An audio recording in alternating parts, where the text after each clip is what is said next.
यह कथा शुरू होती है माँ सती और भगवान शिव से। राजा दक्ष ने एक विशाल यज्ञ कराया।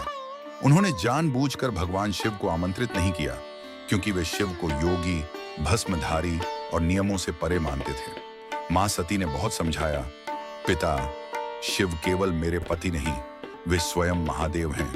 पर दक्ष का अहंकार नहीं टूटा। अपमान सह न सकी माँ सती। उन्होंने यज्ञ अग्नि में स्वयं को अर्पित कर दिया। जब यह समाचार भगवान शिव तक पहुंचा तो उनका रुद्र रूप प्रकट हुआ। उन्होंने सती के निर्जीव शरीर को कंधे पर उठाया और तांडव करने लगे। सृष्टि कांप उठी। देवताओं को भय हुआ कि सृष्टि नष्ट हो जाएगी। तब भगवान विष्णु ने सुदर्शन चक्र से मां सती के शरीर के 51 भाग किए। जहां जहां शरीर के अंग गिरे, वहां वहां शक्तिपीठ बने। नीलांचल पर्वत, असम में मां सती का योनि भाग गिरा। यही मां कामाख्या के रूप में विराजमान हुई।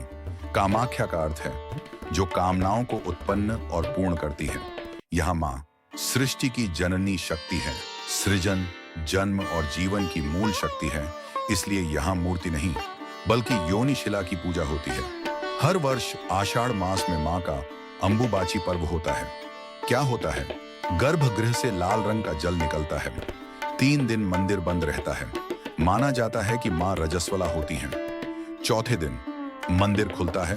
वही जल और वस्त्र प्रसाद के रूप में दिए जाते हैं। क्यों यह स्थान रहस्यमय है? यहाँ तंत्र साधना जीवित है। अघोरी, तांत्रिक आज भी साधना करते हैं। विज्ञान आज तक जल के स्रोत को पूर्णतः नहीं समझ पाया। गर्भगृह में गहरी ऊर्जा महसूस होती है। लोग कहते हैं यहाँ मां की उपस्थिति महसूस होती है।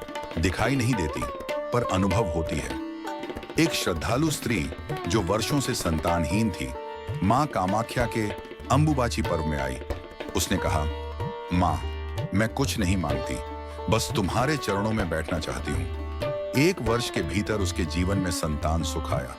वह आज भी हर साल मां के दर्शन को जाती है। मां यहाँ यह सिखाती है, स्त्री शक्ति पवित्र है। सृजन अपवित्र नहीं, ईश्वर का रूप है जो समाज छुपाता है। मां उसे पूज्य बनाती है। मां कामाख्या केवल मंदिर नहीं, जीवित शक्ति केंद्र है। यहाँ भगवान कहानी नहीं, अनुभव है। यदि यह कथा आपके मन को छू गई हो तो कृपया लाइक करें, अपने परिवार और मित्रों के साथ शेयर करें और नीचे कमेंट में जय मां कामाख्या अवश्य लिखें।